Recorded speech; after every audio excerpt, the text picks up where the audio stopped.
Hey guys, so I have a new obsession, which is miniature indoor fountains. You guys may remember this from my last trip to Virginia. I found it at a thrift store for $5. Tried to give it to my father-in-law because it's the kind of thing that he likes, and he did like it, but he didn't have a place for it, so he told me to take it home.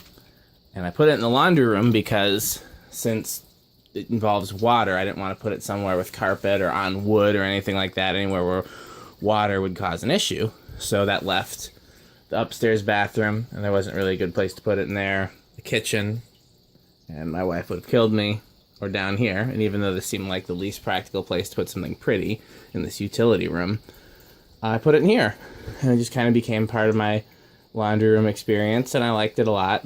I didn't really use the features in it that play sound and stuff. So, a few weeks ago, I was at Habitat, and there was like a fountain pump, like a same little pump that goes inside there, for sale for like $1. So I picked it up just to have a spare.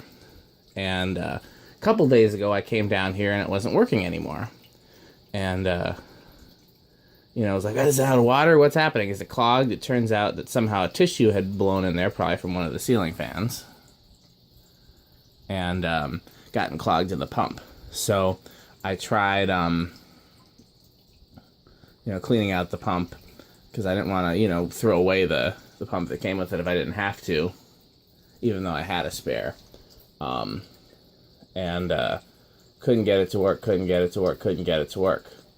And so I tried the spare, and the spare worked great. It was stronger than this pump had ever been.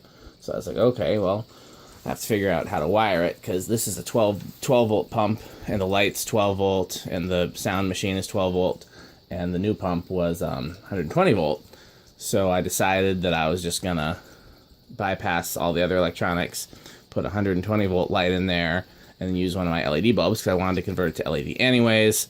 So I did all that, and then I didn't have a way to switch the pump off, because it didn't have a switch. So I bought another one of those Menards remote systems, and fine, we're going to do that. Put the new pump in there, and it stopped working. So I started to do some research online, because I need to learn more about these pumps if I'm going to work on them.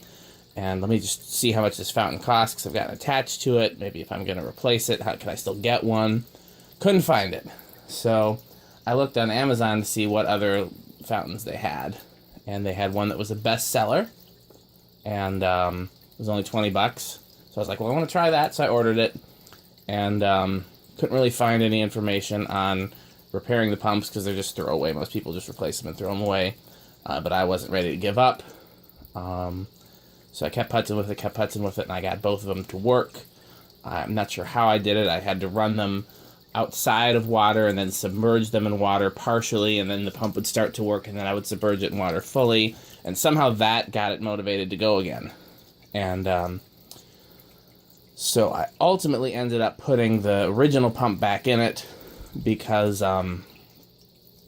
it was a little bit quieter. The other one really is high pressure, and I figure I'll just use this one until it dies completely, and then I'll put the other one in there.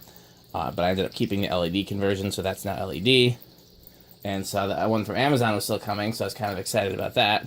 And on a whim, I decided I had a gift card to Walmart that I hadn't used. And I was like, well, let me see what Walmart has.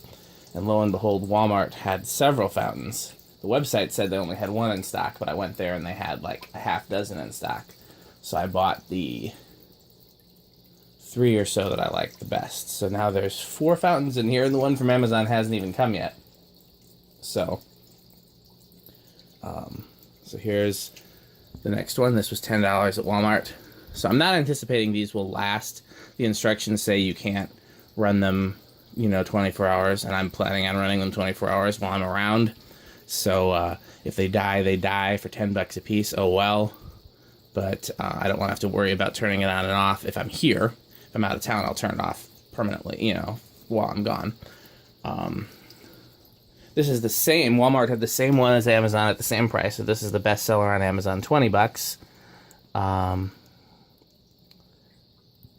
then on top of my toilet, as one does, is the other one, $10. Again, this one is also not designed to run for any length of time, so we'll see how it does. I have a feeling that this one might die, and this one might die, and if they do, I'll just, you know, replace them with these or find something else or something. I don't know. I'm not going to spend more than $20 a piece, and I'm not going to buy more than one $20 one at a time. Like I said, I had the gift card, and I think I spent a total of $30. 36 is what it ended up being. So, and just so I can switch them off when I'm not around. So I hooked this one to the same as all of these night lights.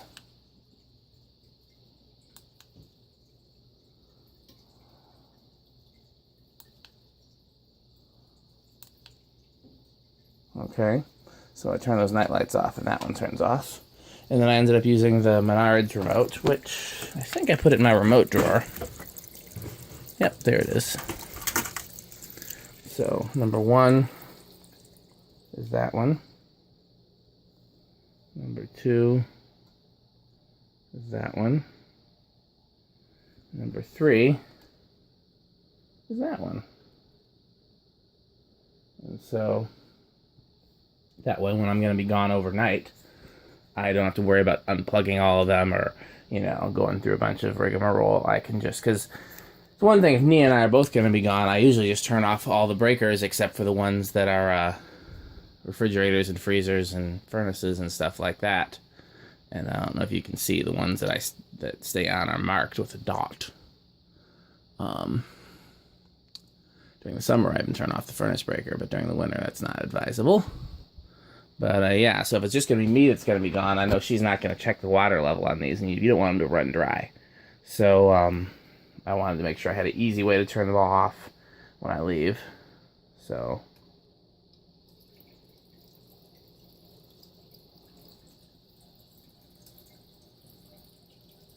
turn that one back off because it's kind of loud. Let's see if the other one's making any noise you can hear.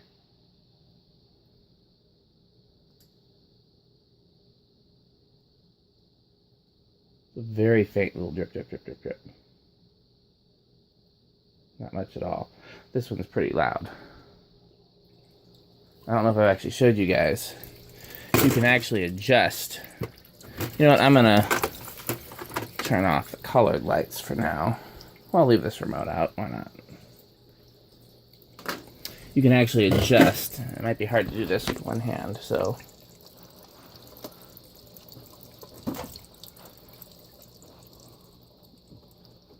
okay.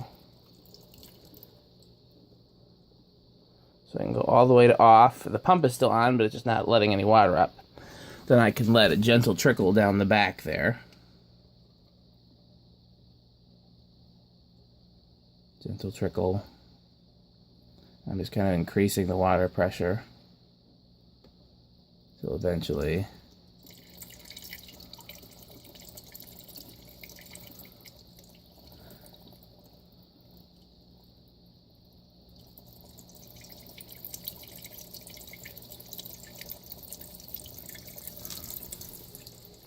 so let's turn the lights off. I got just the two main preheats on. So let's turn those off.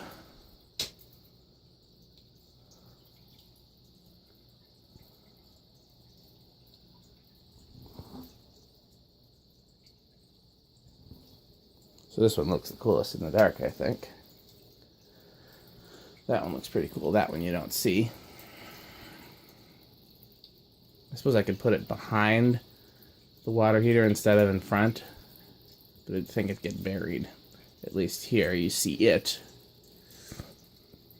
You know, if I put it in back, it'd be closer to the light, but you know. So then I'll turn the colored lights back on just to show you.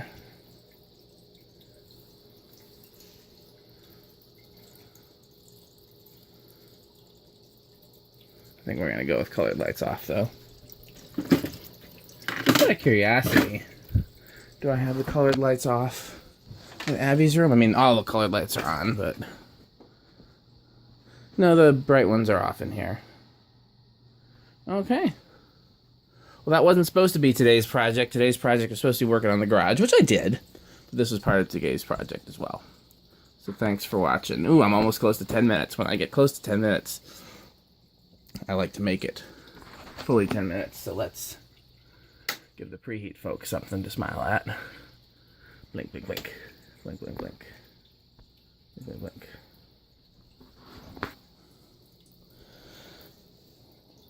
Yeah, so I probably wouldn't buy these little guys again if they don't last. If they do last, I'll recommend them for $10, but if they don't last, but that I think is worth the 20, especially if it is designed to work. You know, I didn't actually read the manual on that one.